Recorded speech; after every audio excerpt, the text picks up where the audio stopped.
Começa, Lucas.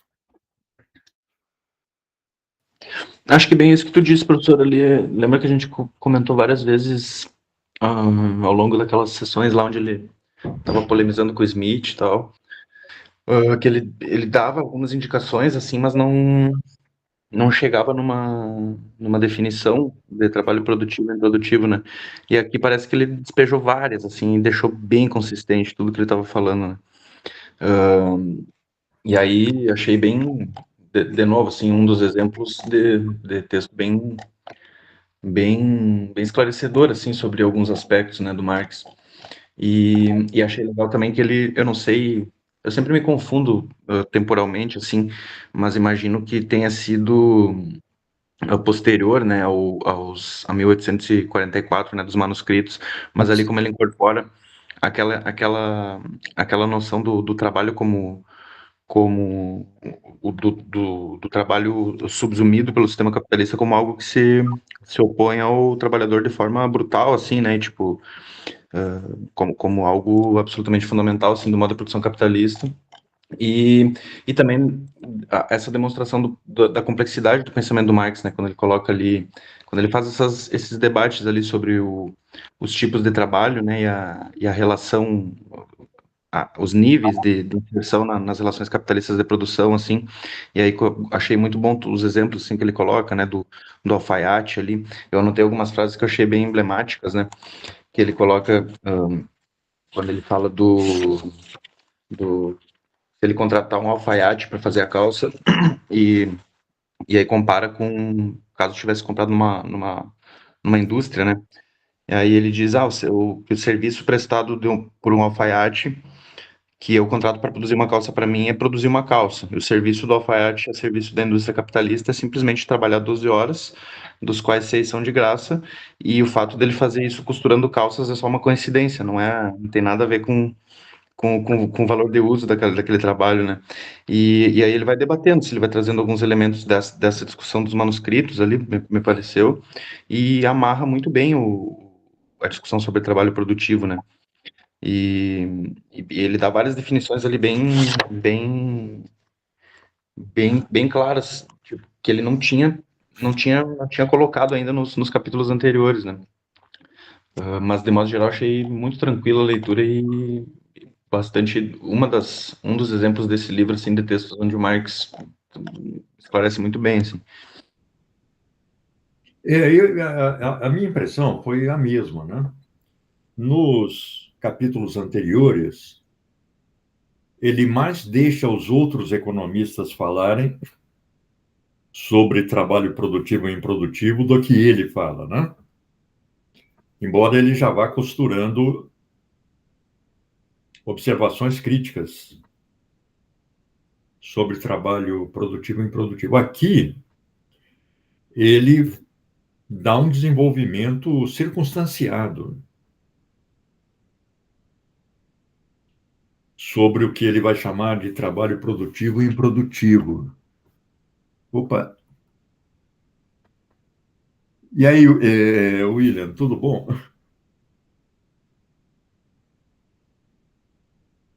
William, está ouvindo a gente? Mas será que ele entrou? Aqui não apareceu nada, professor. Acho que não. Aí. Ah, não, agora apareceu. Tudo bem, William? E aí? Boa noite, professor. Tudo bem? Tudo tranquilo. Nós estamos discutindo, começando a discutir aqui, William. Quem está aí do lado é o Lucas, que já participou, já participa há algum tempo do projeto, já leu o livro 1, 2, 3. E agora nós estamos concluindo o volume 1 do livro 4, que são as chamadas teorias sobre a mais-valia. Boa parte desse volume, primeiro, são 3, o Marx discute a questão do trabalho produtivo e do trabalho improdutivo. E ele vai apresentando as concepções de vários economistas sobre trabalho produtivo e improdutivo, e vai fazendo as observações críticas em relação a essas várias obras. Agora, nós estamos discutindo o último segmento desse volume 1, em que o Marx faz um arrazoado mais prolongado e mais sistemático sobre trabalho produtivo e trabalho improdutivo.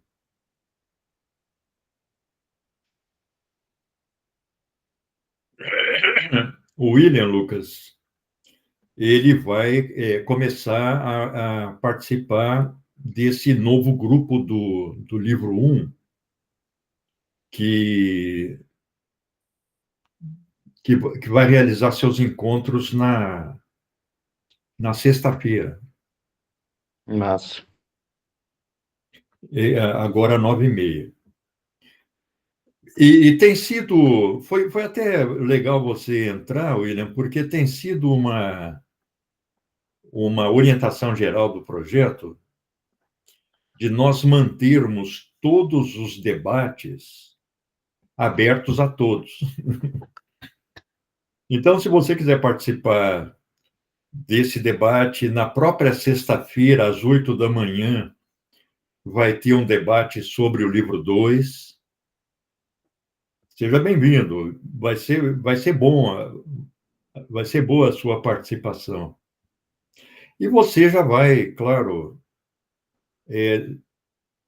se familiarizando com aspectos da obra do Marx que eventualmente, com as quais você eventualmente não esteja tão familiarizado. Como é que é o seu nível de conhecimento, William, do Capital e de outras obras do Marx? Eu tenho conhecimentos que eu considero básico, professor. Me considero um historiador que dialoga com a teoria do materialismo histórico dialético, então, por esse motivo, obviamente, a gente discute as obras do Marx com ênfase, né, na teoria da história, para produzir história e ciência.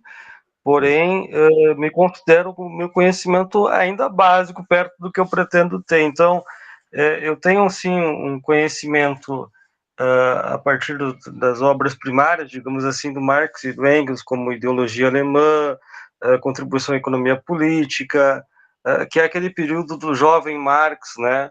E aí depois Certo. vai se consolidando num Marx mais adulto, digamos assim. Mas o meu conhecimento eu considero ser bem básico. Vamos vendo no decorrer do debate. E, inclusive, eu acredito que eu percebi aqui que eu entrei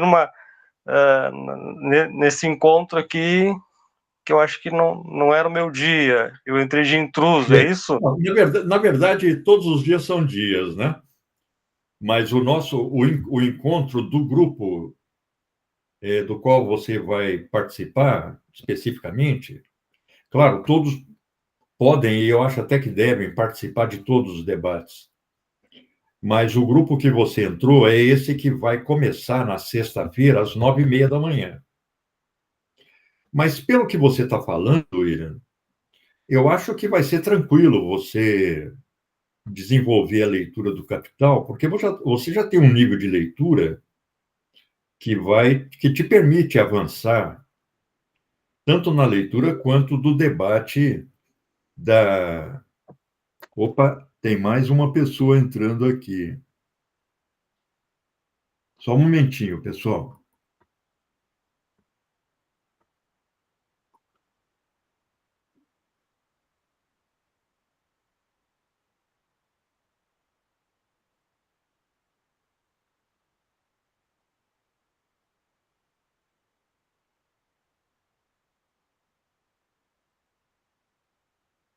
Eu tenho a impressão que alguém estava querendo entrar aqui, a Kiane, mas aí eu perdi a.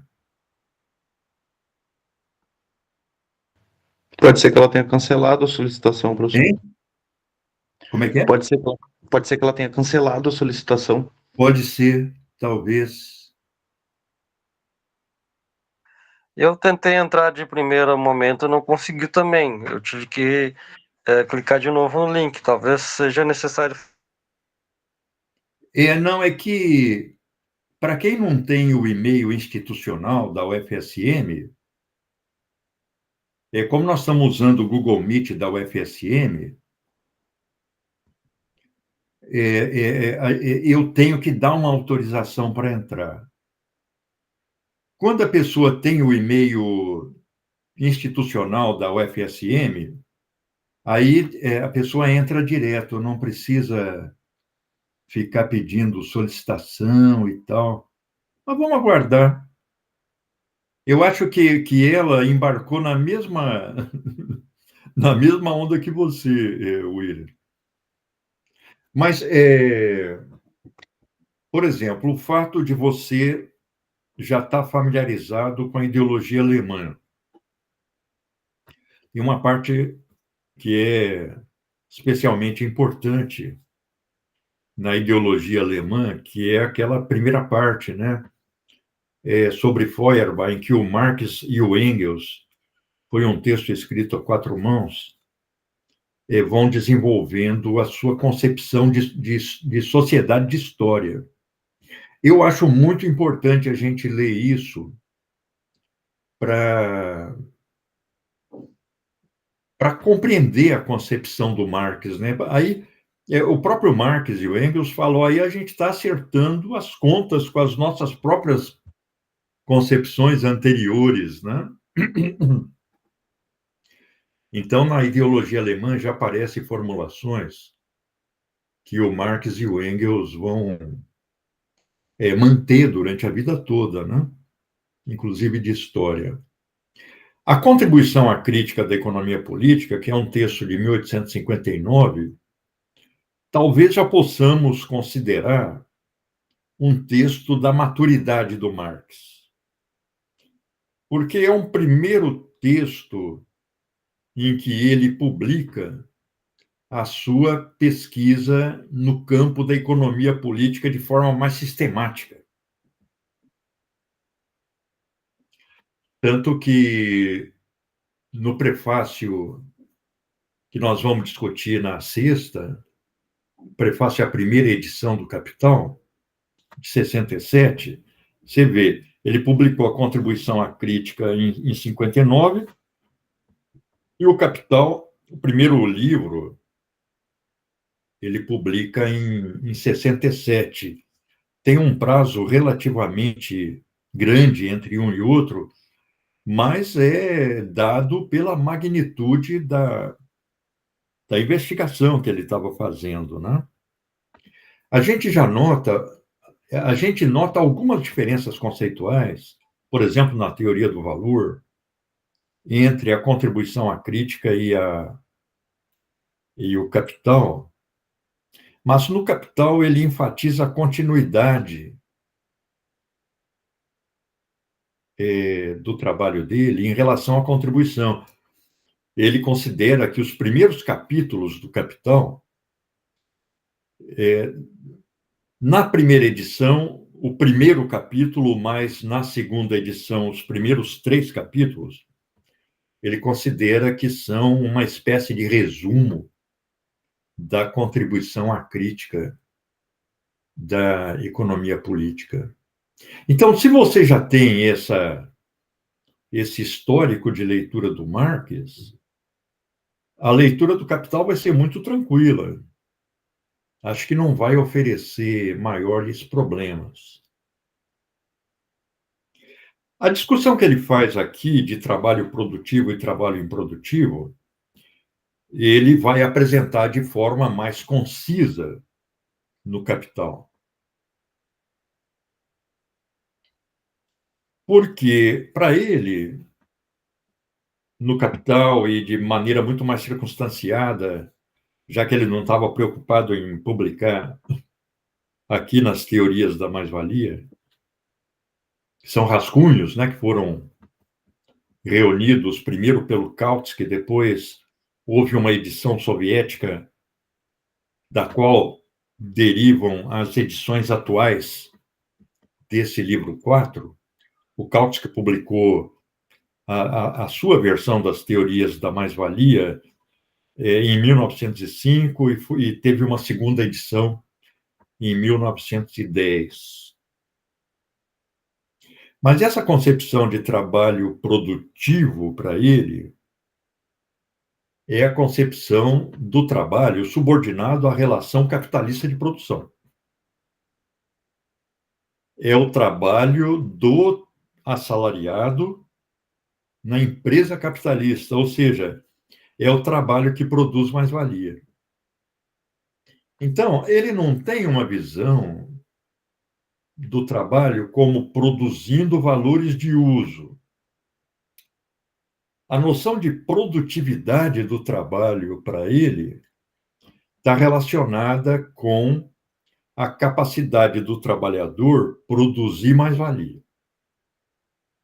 Ou seja, produzir uma quantidade de valor maior do que aquela que foi paga para ele na forma do salário. Vamos lembrar que, para o Marx, o salário é a expressão monetária do valor da força de trabalho. Ou seja, é o preço da força de trabalho. Numa jornada de trabalho, a primeira parte da jornada, o trabalhador vai produzir valor que compense o valor da sua força de trabalho, que reproduza o valor da sua força de trabalho. Ou seja, na primeira parte da jornada, ele vai produzir o seu salário. Acontece que, por exemplo, numa jornada de 12 horas, como era comum na época em que o Marx escreveu Capital, e até jornadas maiores, 14 horas, 16 horas, ou numa jornada de 8 horas, o trabalhador não produz só o equivalente ao valor da sua força de trabalho. Vamos supor, numa jornada de 10 horas, ele, numa hipótese, vai produzir numa parte da jornada, vamos supor, 6 horas, o valor da sua força de trabalho. Mas ele não foi contratado só para trabalhar 6 horas, ele foi contratado para trabalhar 10 ou 8. E se ele foi contratado para trabalhar 10, depois de trabalhar valor suficiente para compensar o seu salário, ele vai continuar produzindo valor por um período na jornada de 10 horas, de 4 horas, que para o capitalista é grátis. É esse valor que o Marx chama de mais-valia, ou mais-valor, ou valor adicional. Eu gosto de chamar de valor adicional grátis, porque é um valor que o capitalista recebe gratuitamente. Ou seja, para o Marx, na forma capitalista de produção, o trabalho é produtivo se ele produz essa quantidade de valor adicional grátis para um capitalista. Ou seja, se ele produz mais-valia. E aí, em toda a exposição, o Marx vai dizendo, olha, o capitalista compra a força de trabalho do trabalhador como compra qualquer outra mercadoria. Ou seja, ele compra para usar a força de trabalho. E na concepção do Marx, o uso da força de trabalho, da energia física e intelectual do trabalhador, da qualificação do trabalhador, etc., é o trabalho. Usar a força de trabalho é ou o operário para trabalhar. E para o Marx, o trabalho produz valor. Aliás, o valor das mercadorias se origina exclusivamente do trabalho. Quer seja do trabalhador assalariado, quer seja do escravo, quando o escravo produz mercadoria, como, por exemplo, o escravizado brasileiro, que produzia café, que produzia açúcar, para o mercado.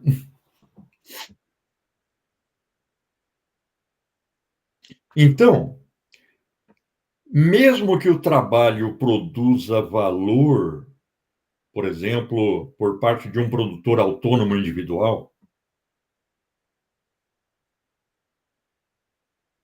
no contexto da produção capitalista, esse trabalho vai ser improdutivo, porque ele não está produzindo mais-valia.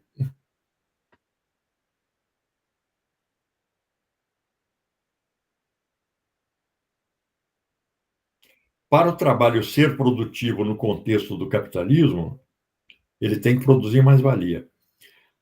Lucas, me chamou a atenção o trecho do Arrazoado, em que o Marx fala do trabalho autônomo.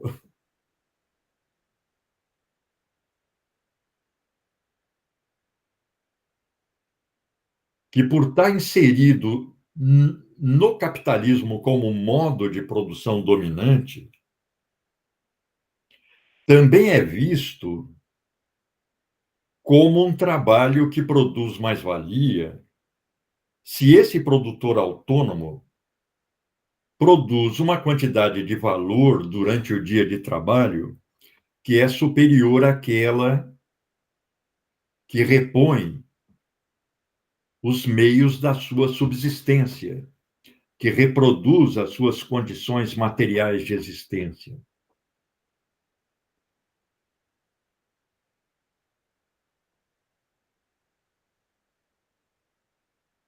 Mas ele fala, olha, na verdade, essa é uma formulação inadequada, só que, como todo trabalho produtivo é trabalho produtor de mais-valia na, na produção capitalista, se faz uma generalização indevida para esse pequeno produtor. Só que o fato desse pequeno produtor produzir uma quantidade diária de valor que é superior à necessária para a sua subsistência, pode transformá-lo num pequeno patrão. Com a mais-valia acumulada, ele pode, eventualmente, mais tarde, contratar um assalariado. Então, esse pequeno produtor, ele entra num processo de gênese para se transformar num capitalista. Então, isso eu achei particularmente interessante no argumento. Ele fala dos camponeses também ali, né? Essa parte. Ele fala dos camponeses e tal. Mas vejam que, para ele, o essencial no capitalismo é o que você falou no início, a dissociação entre o trabalhador e o meio de produção. Aliás, naquele capítulo sobre acumulação primitiva, o Marx expõe o processo histórico dessa dissociação, particularmente na Inglaterra, mas estende a exposição para outras áreas da Europa. Aquele texto do Engels, Guerras Camponesas na Alemanha, basicamente é um texto sobre acumulação primitiva na Alemanha. Então, é aquele grande processo de expropriação que iria gerar aquela grande massa de pessoas que nada tem exceto a sua força de trabalho. É a constituição do mercado de trabalho. É a constituição da classe trabalhadora moderna, que nada tem exceto a sua força de trabalho, e que é a condição necessária para o desenvolvimento do capitalismo.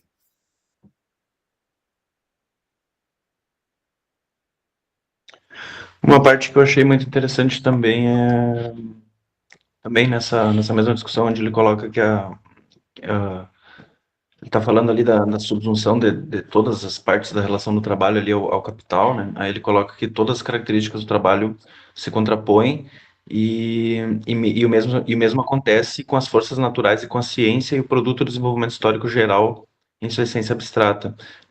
Elas os enfrentam, os trabalhadores, como forças do capital. Aí, tipo, tudo...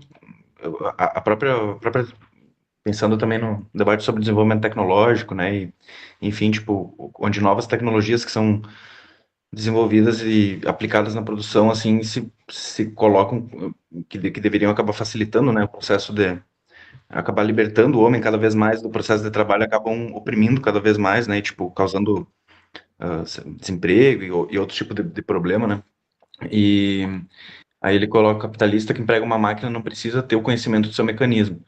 Mas em relação aos trabalhadores, a ciência realizada na máquina se revela capital, e na realidade, os produtos de trabalho só aparecem mesmo como meio de explorar trabalho, de apropriação de trabalho excedente. Então, uma tecnologia que deveria ajudar para servir para libertar a humanidade em algum aspecto, acaba se tornando um meio de opressão, né, por meio do trabalho, assim, tipo, de intensificação do trabalho, ou de, enfim, né, e essa parte achei particularmente interessante, assim, daí o desenvolvimento das forças produtivas sociais do trabalho e as condições desse desenvolvimento aparecem como ação do capital, em relação ao qual o trabalhador individual tem mero comportamento passivo e que em oposição a ele se exerce. Então, tipo, o próprio trabalhador não tem noção de que todo desenvolvimento científico, todo desenvolvimento das forças produtivas é fruto de trabalho, é fruto de desenvolvimento humano, né, e tudo mais, mas existe um véu, o próprio fetichismo, que ele mesmo cita ali umas páginas antes, né, na relação do capital, que tu não, uma mistificação, tu não consegue ver que todo esse desenvolvimento científico, na verdade, ele acaba sendo apropriado de um outro lado, assim, né, mas é muito interessante como ele vai colocando esses outros aspectos do pensamento dele, assim, que aparecem em outros textos também, né. Esse debate sobre alienação achei muito bem colocado nesse texto. Ele reproduz no Capital, né, esse debate. Aliás, ele já começa a falar disso na ideologia alemã, quando ele fala da divisão entre o trabalho intelectual e o trabalho manual, a divisão entre cidade e campo, que ele volta a mencionar, né, no texto como uma grande, a mais importante elemento da divisão do trabalho. Mas você vê, na época, ele já registrava essa incorporação do conhecimento científico na mudança tecnológica. Naquele momento, a questão da propriedade intelectual, do segredo industrial, não estava tão desenvolvido ainda. Você vê que o Marx chega a falar, olha, tem lá o capitalista que descobre uma nova forma de produzir e durante um certo tempo ele vai ter vantagem na concorrência com os seus, ironicamente, ele chama de irmãos capitalistas. Mas, ao mesmo tempo, ele fala, essa tecnologia, em determinado momento, ela vai se generalizar, ela não vai ficar restrita a uma empresa. Então, o que estava se produzindo na ciência, e a ciência, no sentido contemporâneo do termo, estava se constituindo naquele momento, porque já estava já estava avançado o processo de desprendimento das especialidades científicas em relação aos, entre aspas, departamentos de filosofia. Você já não tinha mais o pensador desenvolvendo um sistema sobre tudo. Marx fala, olha, o único filósofo sistemático foi o Hegel, porque o que nós estamos vendo aqui é o desenvolvimento da especialização científica, de comunidades científicas especializadas. Isso estava alterando a estrutura das universidades. Só que ainda não havia um debate como hoje, que sempre está no topo da agenda, sobre propriedade intelectual. Então, Marx considerava que os capitalistas estavam incorporando a ciência como uma dádiva. Eles estavam incorporando gratuitamente, ou seja, transformando a ciência numa força do capital. É o mesmo argumento que o Bakunin desenvolve nos seus textos sobre a ciência. Se Até não a... me engano, Fala, também William. sobre. Perdão, professor. Não, Se não me não, engano, à vontade. se não me engano, em alguns textos do Proudhon também se fala sobre isso. E o texto do Proudhon, do Kropotkin, eu acho muito interessante, eu estava até discutindo em debates anteriores, o quanto pode ter influenciado no programa de desenvolvimento da pesquisa do Marx, é, a descrição do cenário intelectual europeu que o Proudhon faz na Filosofia da Miséria, que o Marx criticaria, né, na Miséria da Filosofia, mas ali ele traça um cenário de oposição entre a economia política e o socialismo utópico, que eu acho que demarcaria muito o horizonte de pesquisa tanto do Marx quanto do Engels, né? E aí essa ciência se torna realmente uma força do capital. E ela contribui para desapropriar o trabalhador das funções intelectuais que ele exercia, ainda eventualmente exercia no âmbito do processo produtivo.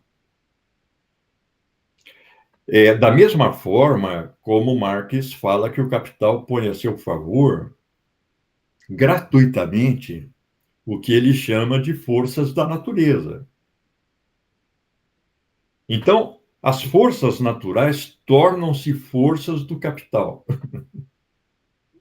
No livro 3, por exemplo, tem aquela circunstanciada exposição, na introdução à parte que ele desenvolve o argumento sobre a renda da terra, sobre a vantagem que uma queda d'água pode dar a uma fábrica que se instala ali.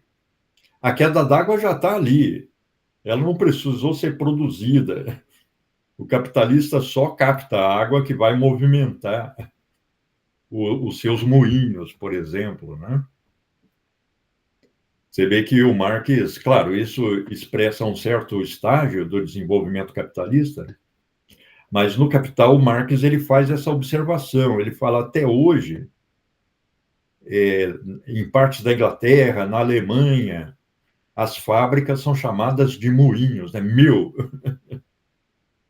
na palavra inglesa e também na palavra, a palavra alemã, como é que é? Acho que é essa também. Quer dizer, o moinho se tornou em sinônimo de fábrica maquinizada, né? Deu nome à fábrica maquinizada. Nós temos aí fábricas, moinhos, Santista, moinho não sei o que lá, produz farinha e tal, né? Numa evocação dessa época. Então, ele aponta esse processo de trabalho como um processo de dissociação das funções dos meios de produção, das funções intelectuais, da ciência, das forças da natureza. Tudo isso se torna força do capital e potencializa a acumulação do capital.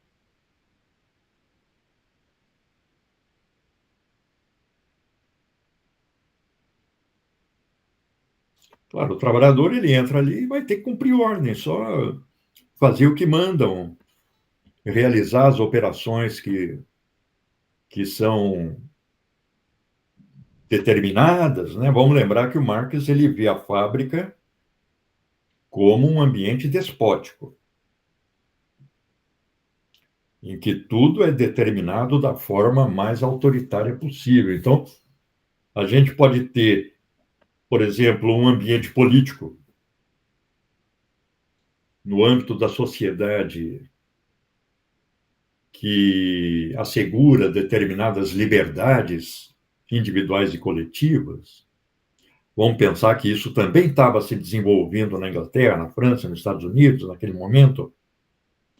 Mas o fato de haver esse ambiente de maior liberdade, em que os sindicatos podem se organizar, os partidos políticos podem se organizar e fazer a sua propaganda e participar dos processos eleitorais, etc., etc., que era um processo novo naquele momento, essa, vamos pôr entre aspas, abertura política da sociedade como um todo, né, do mundo político da sociedade, não afeta a fábrica, ele para na porta da fábrica.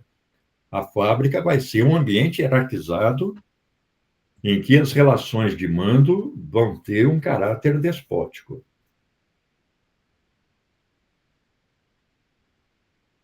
Ou seja, é a exponencialização daquilo que já em 44 o Marx vai chamar alienação do trabalho. O trabalho se torna estranho ao trabalhador, o produto do trabalho se torna estranho ao trabalhador, não tem nada a ver com ele. Ele produz o edifício que ele nunca vai conseguir entrar. E se entrar para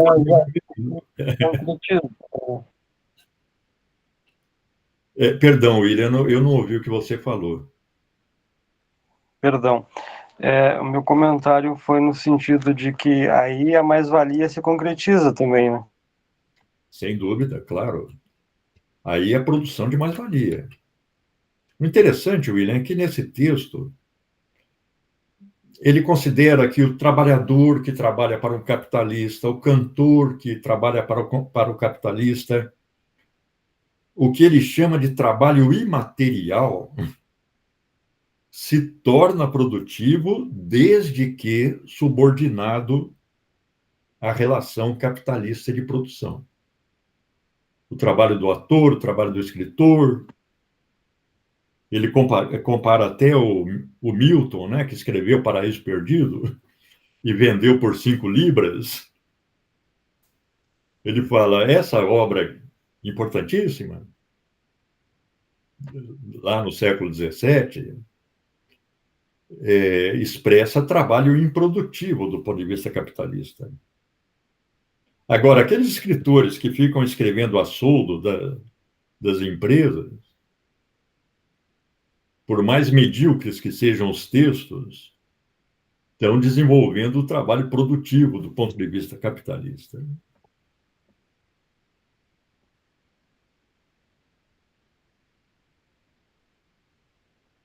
É uma coisa muito interessante isso, porque a questão da discussão do trabalho não é tão generalizada. Aliás, não é generalizada na nossa sociedade. Eu tô dando aula para uma turma à noite que é de professores de ensino profissionalizante que estão adquirindo a licenciatura. Como os cursos técnicos de nível médio adquiriram o caráter de modalidade formal de educação, o professor desse curso técnico profissionalizante, ele tem que se habilitar num curso de licenciatura. Na época que a LDB foi aprovada, isso gerou um debate enorme, inclusive nas escolas técnicas da UFSM, como fazer isso, etc.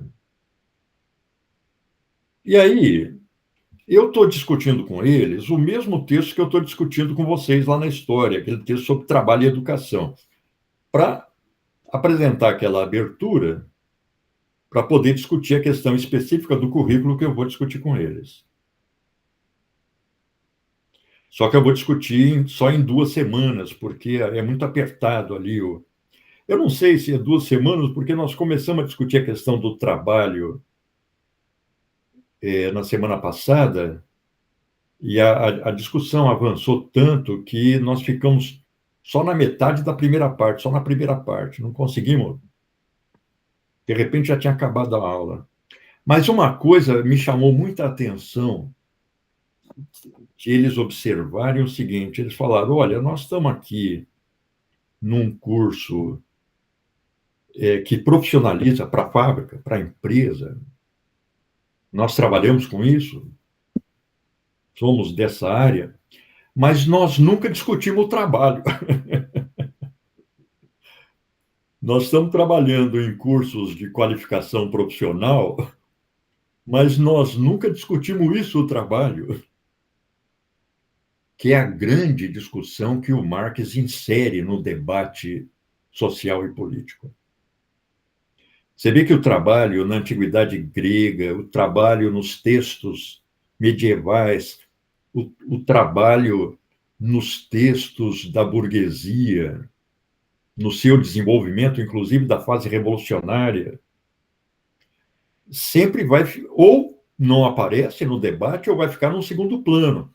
Começa a aparecer na economia política, com Adam Smith, com Ricardo, etc., mas de uma forma muito limitada.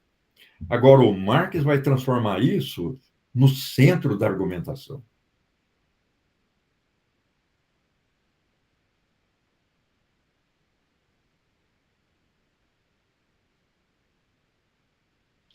Porque, claro, na perspectiva dele, revolucionar a sociedade, ou seja, transformar as relações sociais, implica a transformação da própria estrutura do trabalho, ou seja, a transformação do modo de produção.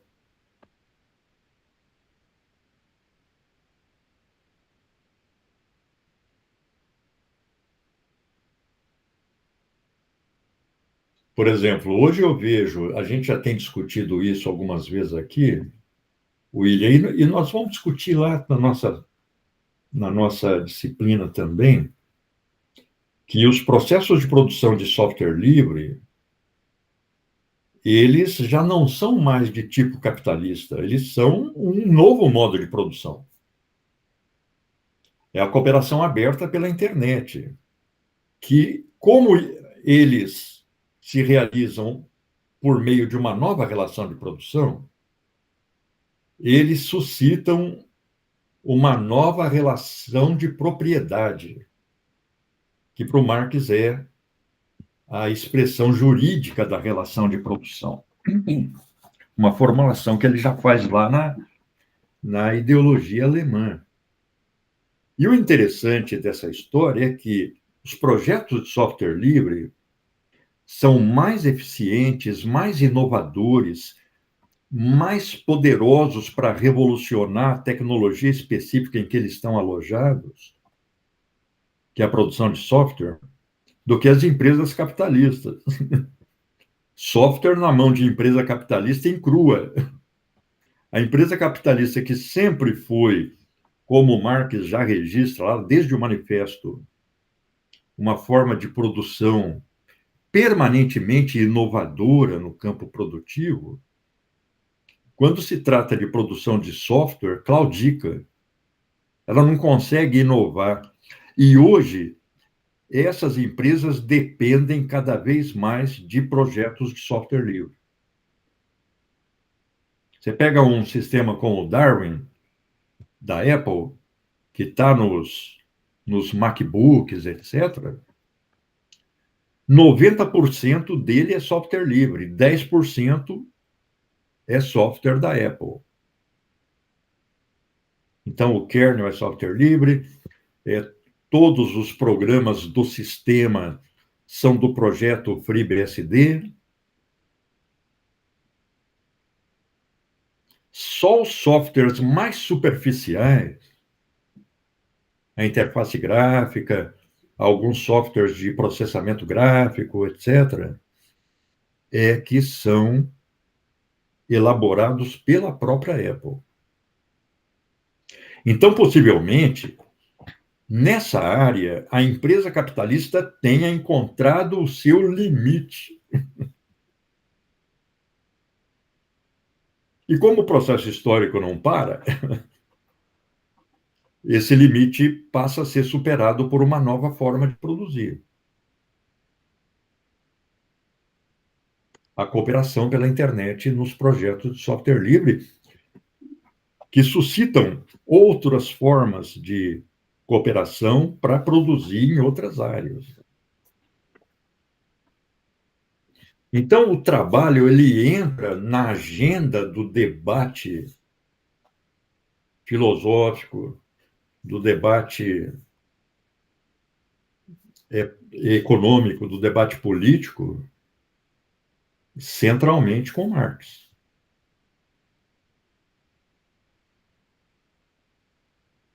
E como ele cutuca a ferida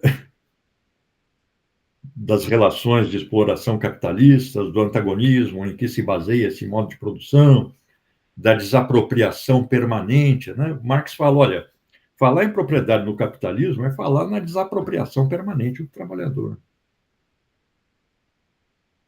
Aí ele causou escândalo, né?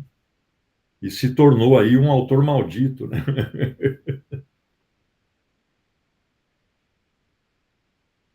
Você vê que regimes como o nazismo, o alemão, o fascismo italiano, etc., puseram no núcleo da sua argumentação política o combate ao marxismo.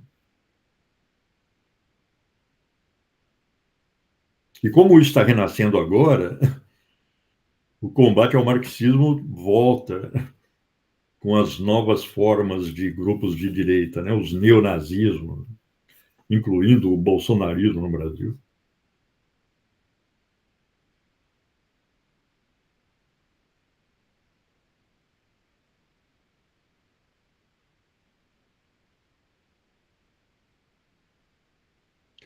Porque o Marx passa a se esforçar, porque a origem de classe dele não era essa, para desenvolver uma visão de mundo a partir da posição dos trabalhadores, né? A partir da situação dos trabalhadores no âmbito da sociedade. Tanto que ele foi sempre marginalizado nos círculos econômicos da época, não conseguia participar dos congressos e tudo mais.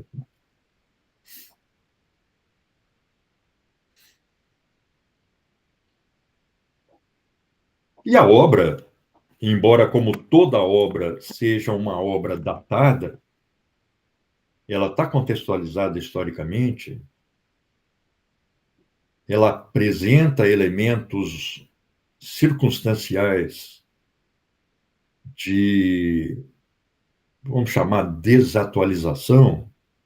No fundamental, ela continua muito atual, ela continua no centro do debate.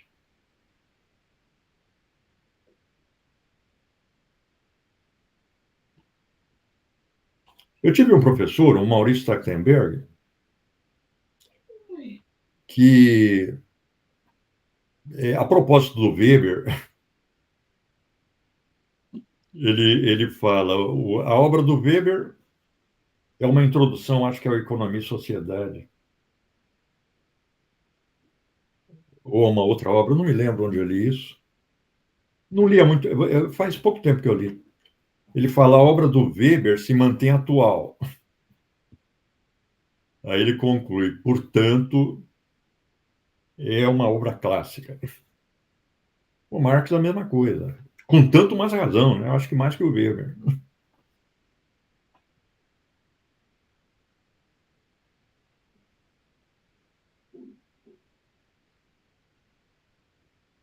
Professor, uma dúvida aqui.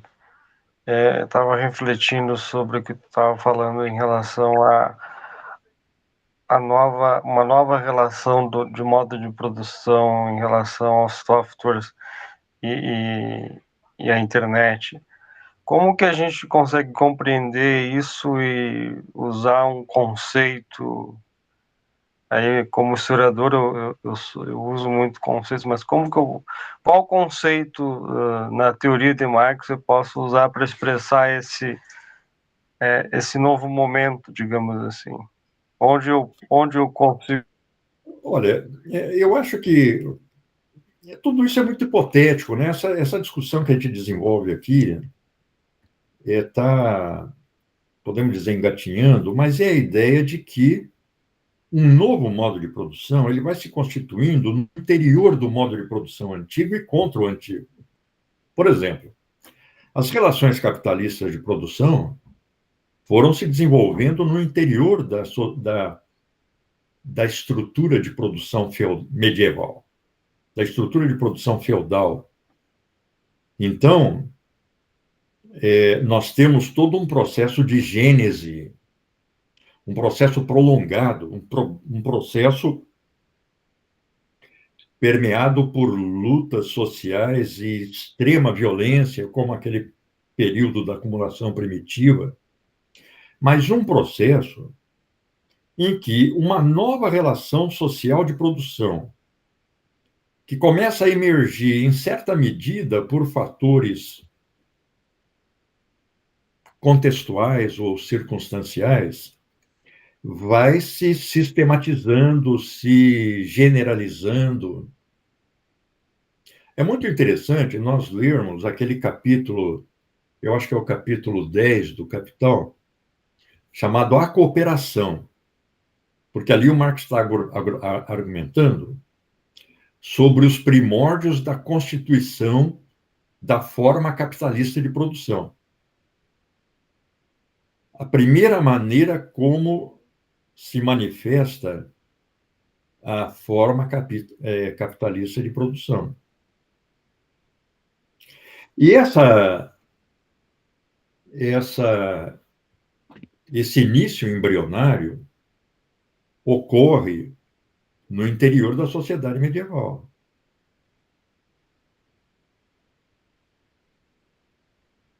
Você vê, o Marx já cita feiras mercantis no século XIV, no século XV, embora para ele a época do capitalismo seja do modo de produção capitalista, a época histórica do modo de produção capitalista tenha início no século XVI, que é uma tese que ele já levanta lá no manifesto. Mas anteriormente, a gente já tinha esse modo de produção se desenvolvendo intersticialmente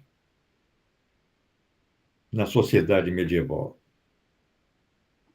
A partir dos capitais comerciais que antecedem o capital industrial, a partir do capital usurário, que também antecede o capital industrial e que se desenvolve em modos de produção pré-capitalistas. Nós já temos a usura, ou seja, o capital usurário, na antiguidade grega, semítica. Você lê a Bíblia, o Antigo Testamento está lá cheio de afirmações sobre a usura, sobre o comércio. Então, determinadas formas de capital, como a comercial e a usurária, o capital a juros, se desenvolveram antes do capital industrial. Se desenvolveram em sociedades pré-capitalistas, em vários graus de desenvolvimento. E essas formas pré-capitalistas de capital estão nos primórdios do desenvolvimento do capitalismo, porque, em determinado momento, o capital comercial, em especial, começa a se apropriar do processo produtivo e a transformá-lo.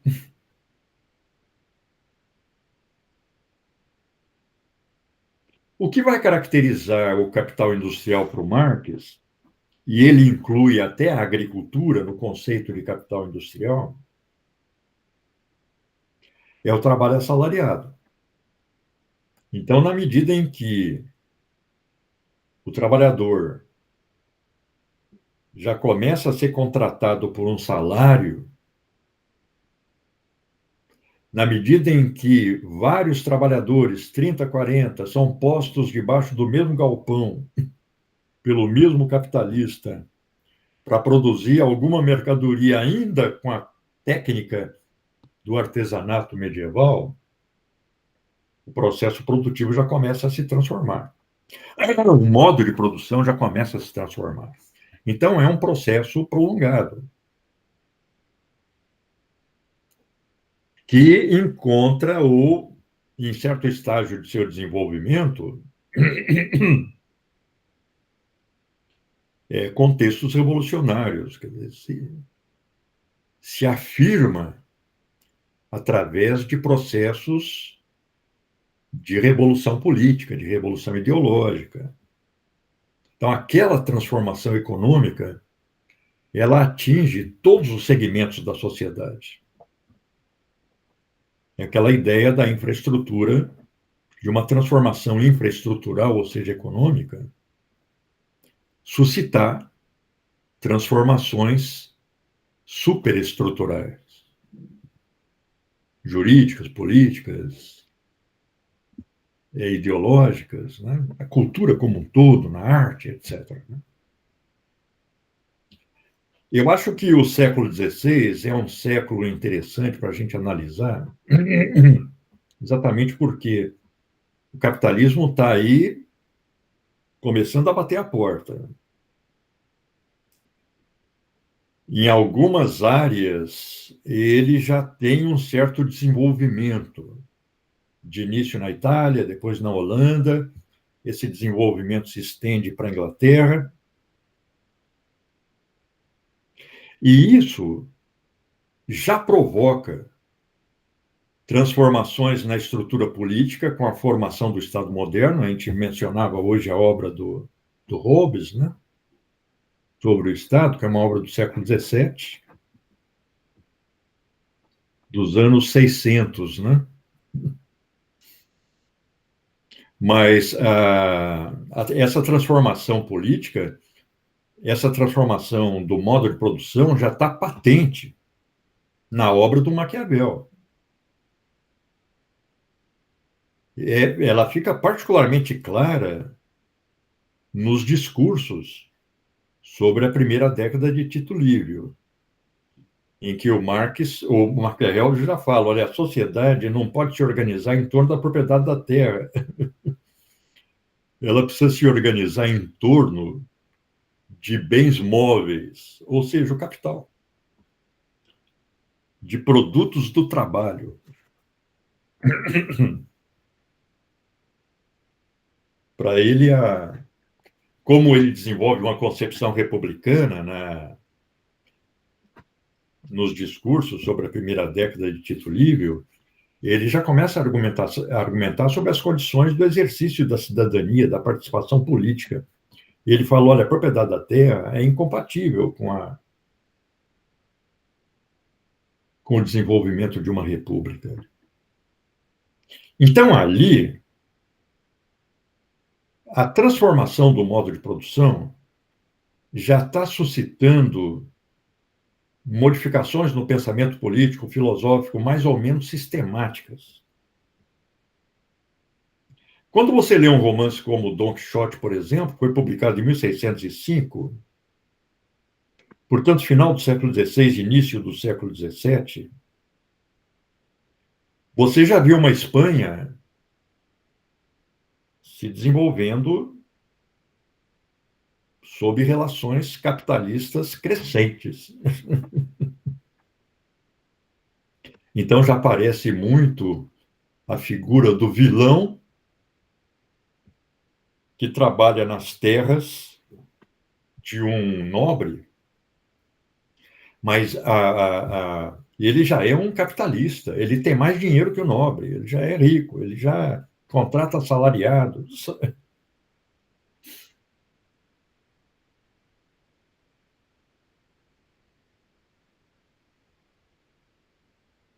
Então, o século XVI eu acho particularmente favorável para nos mostrar, inclusive através da literatura, da arte, etc., essa transformação. Por exemplo, um livrinho que eu acho importante desse período é a Utopia, do Thomas Moros. que o Thomas More está vivendo a acumulação primitiva do capital. E chocado com ela, porque foi um processo muito violento. Então, ele, naquele contexto de brutalidade, desapropriação, de produção de miséria, grandes massas desapropriadas perambulando pelas estradas da Inglaterra, o desenvolvimento daquela legislação sanguinária, etc.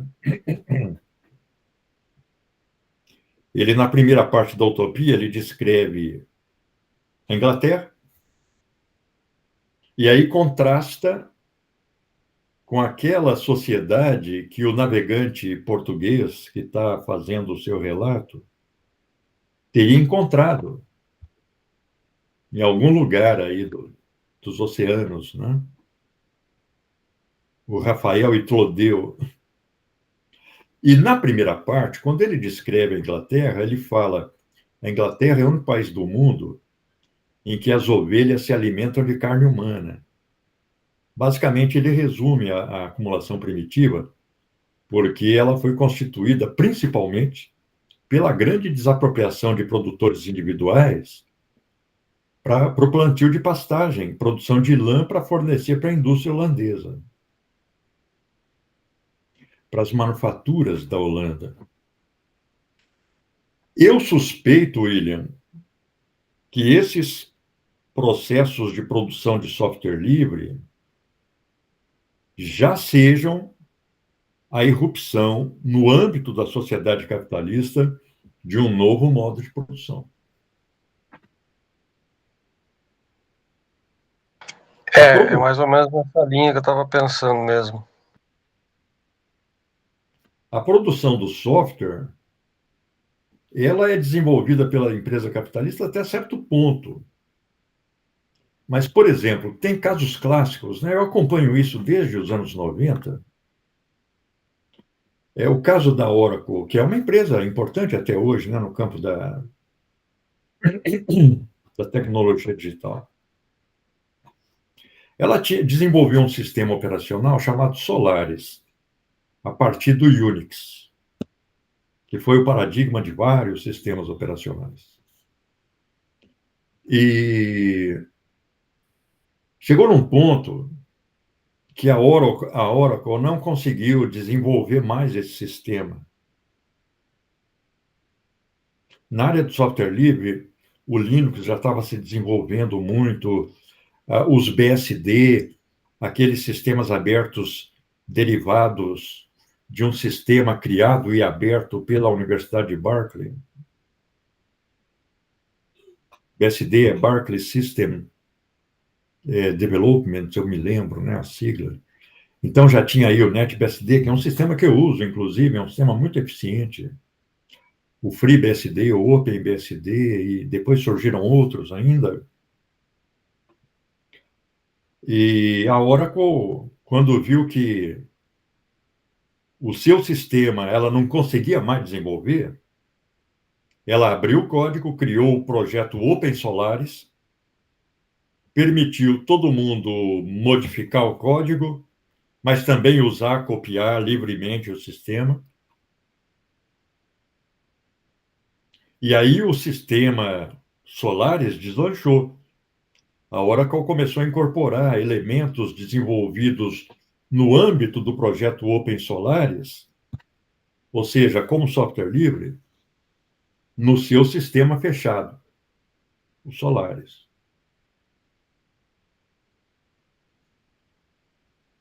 Mas aí depois ela tirou o apoio do projeto Open Solaris,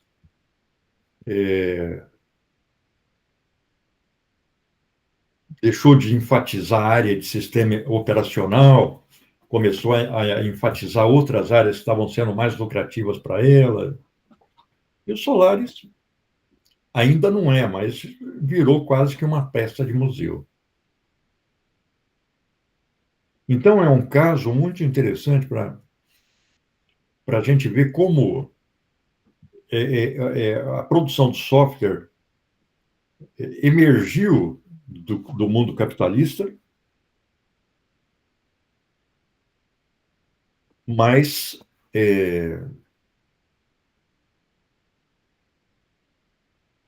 começou a se configurar como uma nova forma de produção. Eu chamaria de pós-capitalista.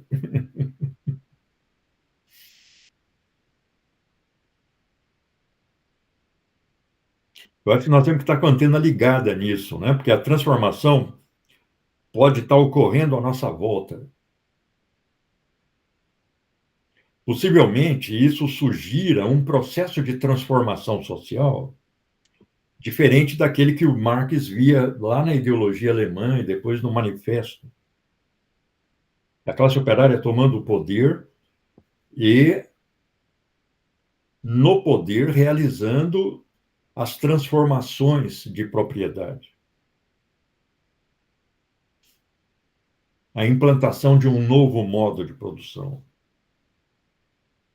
que seria o novo modo de produção comunista, depois de uma fase de transição.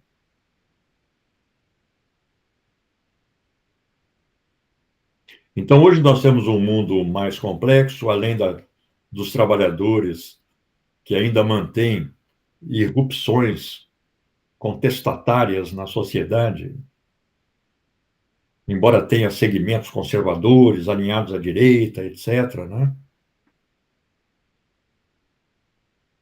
Segmentos operários franceses votaram na Marine Le Pen, segmentos operários americanos apoiam Trump, etc. Mas quando você pensa que a classe trabalhadora perdeu o seu impulso político, há manifestações de grande porte na França contra uma nova lei de aposentadoria ou uma grande greve na área da saúde na Inglaterra, etc., né?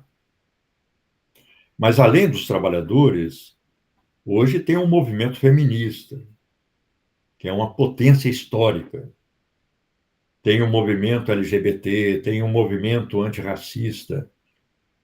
Nós temos os movimentos, uma fase de movimentos anticoloniais se desenvolveram aí nos anos 50, 60, 70.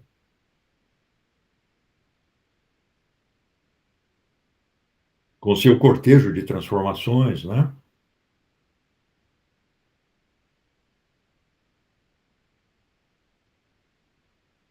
Então, é o capitalismo, é o que o Marx analisou no Fundamental. Mas esses 150 anos de história posteriores geraram alguma mudança, que o Marx nem poderia imaginar.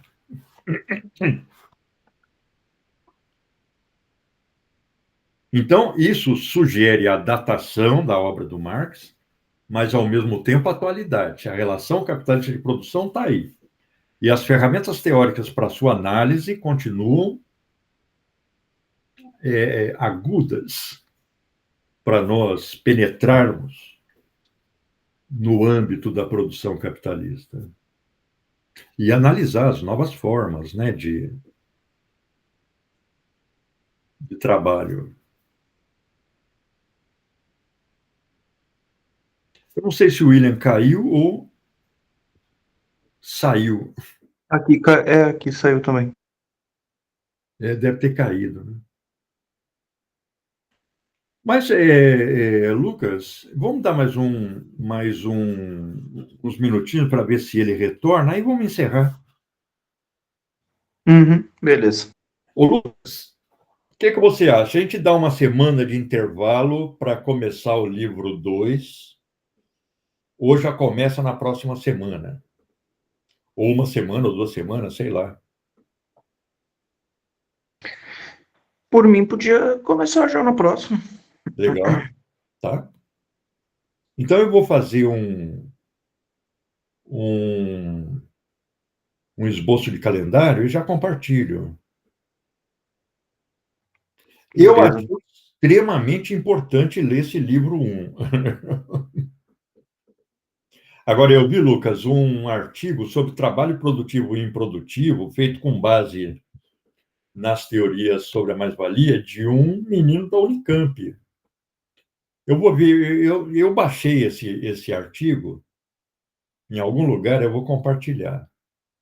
Boa, ótimo. Já é coisa ligada à tese de doutoramento e tal, né? Então tá, Lucas, não vamos esperar, não pode demorar lá na área dele. E na sexta-feira eu converso com ele, que aí ele está no grupo 1. Então tá. Falamos então, professor. Um abraço. Até mais Falou. então, tchau, tchau.